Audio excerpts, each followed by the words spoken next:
Jadi hari ini aku mau cerita tentang salah satu pemain yang telah memberikan pengaruh besar dalam dunia sepak bola, yaitu Mesut Ozil. Sebagai seorang playmaker yang dikenal dengan visi yang luar biasa dan kemampuan memberikan assist yang memukau, perjalanan karirnya ternyata penuh dengan lika-liku. Nah, gimana ceritanya? Langsung aja kita mulai. Ozil memulai karir profesionalnya di Schalke pada usia 18 tahun. Statistik awalnya sih 3 gol dan 5 assist dalam 1,5 musim. Dan mungkin tidak terlihat begitu spesial. Tetapi pengaruhnya di lini tengah sudah mulai terlihat. Klub bahkan menyebutnya sebagai talenta besar berikutnya di Jerman. Tetapi Ozil merasa dia membutuhkan tantangan yang lebih besar. Dia kemudian pindah ke Werder Bremen dan disinilah bakatnya benar-benar bersinar. Ozil berkembang pesat, mencetak 2 kali lipat gol dari musim sebelumnya dan menjadi pusat permainan tim. Penampilan impresif Ozil menarik perhatian tim nasional Jerman dan kemudian pada usia 21 tahun, dia dipanggil untuk bermain di Piala Dunia 2010 di Afrika Selatan. Skuad Jerman saat itu sangat kuat dengan nama-nama besar seperti Manuel Neuer, Thomas Müller, Miroslav Klose hingga Toni Kroos. Meski menjadi pemain termuda di tim, Ozil dipercaya menjadi starter di semua pertandingan. Dia mencetak 1 gol dan memberikan 4 assist, kontribusi yang luar biasa untuk pemain muda di turnamen besar. Setelah Piala Dunia, klub-klub besar Eropa pun mulai melirik Ozil. Barcelona, Real Madrid hingga Arsenal tertarik untuk merekrutnya. Bahkan ada cerita bahwa Wayne Rooney meminta Sir Alex Ferguson untuk membawa Ozil ke Manchester United setelah melihat performanya di Piala Dunia. Namun pada akhirnya Real Madridlah yang berhasil merekrut Ozil. Ozil pun mengatakan kalau dia tidak buru-buru meninggalkan Werder Bremen. Tetapi ketika Real Madrid datang, dia tidak bisa menolaknya. Ketika Mesut Ozil pindah ke Real Madrid, dia tahu bahwa itu adalah kesempatan yang tidak bisa ditolak. Ozil awalnya memulai karirnya di Madrid dengan perlahan, sering turun dari bangku cadangan. Ia seharusnya menjadi pelapis dari Ricardo Kakak. Namun sayangnya, serangkaian cedera yang dialami Kakak membuka jalan bagi Ozil untuk menunjukkan kemampuannya. Dan saat kesempatan itu datang, Ozil tidak menyia-nyiakannya. Di musim pertamanya bersama Real Madrid, Ozil mencetak 10 gol dan memberikan 25 assist dengan rata-rata 0,55 assist per pertandingan. Ini bahkan sudah luar biasa, mengingat dia tidak langsung menjadi starter di awal musim. Ozil juga berhasil menjadi pemain dengan jumlah assist terbanyak di semua kompetisi Eropa musim itu. Kemudian di musim berikutnya, di musim 2011-2012, Ozil semakin bersinar. Ia mencetak 7 gol dan memberikan 28 assist dengan rata-rata 0,53 assist per pertandingan. Ozil menjadi pemain dengan assist terbanyak di La Liga, membantu Real Madrid merebut gelar juara dari Barcelona. Musim itu, Real Madrid mencetak rekor sebagai tim pertama di La Liga yang meraih lebih dari 100 poin. Ozil pun masuk dalam daftar pendek Ballon d'Or dan menjadi salah satu dari 10 pemain terbaik dalam penghargaan UEFA Best Player in Europe. Di Euro 2012, Ozil telah dianggap sebagai playmaker terbaik Jerman. Dia terpilih sebagai pemain terbaik Jerman pada 2011 dan 2012 secara beruntun. Meski Jerman hanya mencapai semifinal, Ozil menjadi pemain dengan assist terbanyak di turnamen tersebut dan masuk dalam Team of the Tournament. Pada musim 2012-2013, Ozil kembali memimpin dalam jumlah assist di Liga. Ia mencetak 10 gol dan memberikan 29 assist dalam 52 pertandingan dengan rata-rata 0,56 assist per pertandingan. Selama 3 musim di Real Madrid, Ozil mencatatkan total 81 assist dalam 159 penampilan. Cristiano Ronaldo menjadi penerima utama dari assist-assist brilian Ozil.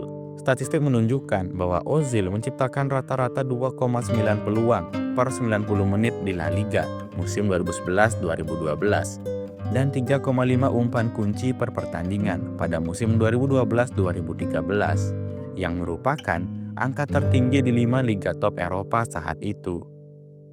Dengan rata-rata hampir 4 peluang mencetak gol per pertandingan, Ozil benar-benar seorang jenius dalam playmaking. Di awal karirnya bersama Real Madrid, Ozil sudah berada di jalur yang tepat untuk memecahkan rekor assist sepanjang masa. Kombinasi kemampuan mengoper yang luar biasa, visi tajam dan kontrol bola yang sempurna menjadikannya salah satu playmaker terbaik di era modern. Tapi sayangnya, waktu Mesut Ozil di Real Madrid tidak berlangsung lama. Ia hanya bermain 3 musim penuh bersama klub tersebut. Dan selama itu, Ozil berhasil memenangkan La Liga, Copa del Rey, dan Supercopa di Espana. Namun, banyak yang bertanya-tanya, mengapa ia meninggalkan Madrid? Mengingat ia adalah salah satu pemain terbaik di tim itu. Salah satu alasan utamanya adalah kabarnya Ozil memiliki ketidaksepahaman dengan manajer Carlo Ancelotti. Sebelum musim 2013-2014 dimulai, Ancelotti mendatangkan pemain-pemain seperti Isco dan Gareth Bale. Sementara Luka Modric baru saja bergabung tidak lama sebelumnya. Ozil merasa bahwa pemain-pemain baru ini akan menggeser perannya di tim. Akhirnya, Ozil memutuskan untuk pergi dan menerima tantangan baru di Premier League dengan bergabung ke Arsenal. Saat itu, transfernya senilai 50 juta euro, menjadi transfer termahal kedua dalam sejarah sepak bola Inggris.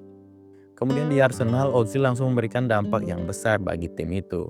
Pada musim pertamanya, ia mencetak 7 gol dan memberikan 14 assist dalam 27 pertandingan, membantu Arsenal finish di peringkat keempat Premier League dan kembali lolos ke Liga Champions.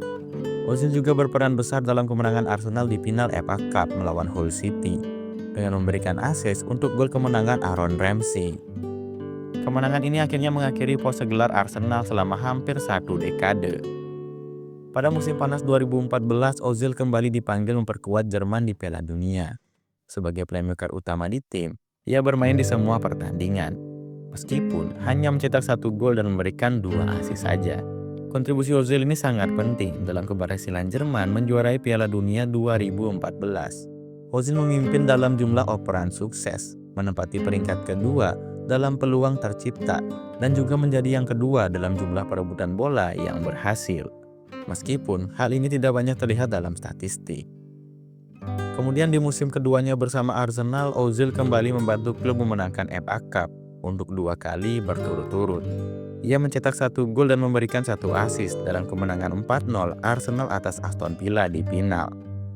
Namun, performa terbaik Ozil untuk Arsenal datang di musim 2015-2016. Ia benar-benar luar biasa, menciptakan 146 peluang sepanjang musim, memecahkan rekor Premier League untuk jumlah peluang terbanyak dalam satu musim. Ozil juga menjadi pencetak assist terbanyak di Liga dengan 19 assist, dengan akurasi operan mencapai 87,2%. Prestasi ini membuatnya dinobatkan sebagai pemain terbaik Arsenal musim itu, playmaker terbaik Premier League, masuk dalam PFA Team of the Year dan masuk 10 besar Ballon d'Or untuk kedua kalinya. Kemudian di Euro 2016, Ozil kembali tampil mengesankan dengan tingkat akurasi operan mencapai 95%. Bahkan di Piala Dunia 2018, meskipun Jerman tersingkir lebih awal, Ozil mencatat rata-rata peluang tercipta per 90 menit tertinggi dibandingkan pemain lain di turnamen tersebut. Ozil selalu menjadi otak serangan di tim yang ia bela, dengan kontribusi yang sering tidak terlihat langsung dalam statistik. Ozil juga memenangkan FA Cup untuk ketiga kalinya dalam 4 tahun dengan memberikan assist di final melawan Chelsea. Namun, sekitar tahun 2018 karir Ozil mulai mengalami penurunan. Saat Arsene Wenger masih menjadi manajer Arsenal, Ozil adalah pemain kunci yang bersinar di bawah arahannya. Namun, situasinya mulai berubah ketika Unai Emery mengambil alih sebagai manajer pada 2018. Emery memiliki pendekatan taktis yang sedikit berbeda, dan Ozil sering tidak masuk dalam starting line-up. Rumor mengenai perselisihan antara Ozil dan Emery pun mulai beredar. Kemudian pada tahun berikutnya, Ozil terlibat dalam kontroversi besar ketika ia mengkritik perlakuan terhadap Muslim Uighur di Cina. Ozil yang memiliki keturunan Turki memposting pesan di media sosial yang menyebut Muslim Uighur sebagai pejuang yang melawan penindasan dan mengkritik perlakuan pemerintah Cina terhadap kelompok minoritas tersebut. Komentar ini memicu reaksi yang keras dari Cina.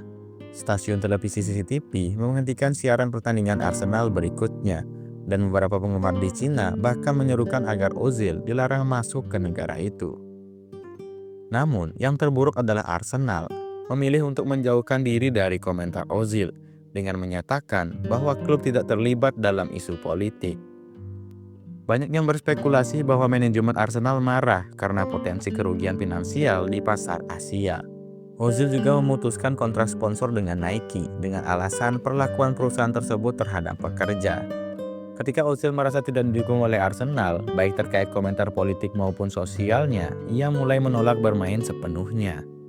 Selama 3 tahun terakhirnya di klub, Ozil hanya tampil dalam 7 dari 58 pertandingan, sembari tetap menerima gaji mingguan yang sangat besar. Dan mungkin jika Ozil tidak pernah meninggalkan Real Madrid, statistik karirnya akan jauh lebih tinggi. Dan sangat mungkin ia akan memimpin daftar asis sepanjang masa dengan selisih yang sangat besar. Gaya permainan Ozil sangat cocok untuk tim yang ofensif, dan Real Madrid adalah klub yang sempurna untuknya. Setelah pindah ke Arsenal, terlihat penurunan dalam produktivitasnya, terutama karena rekan setimnya di Arsenal tidak berada di level yang sama dengan para penyerang di Real Madrid.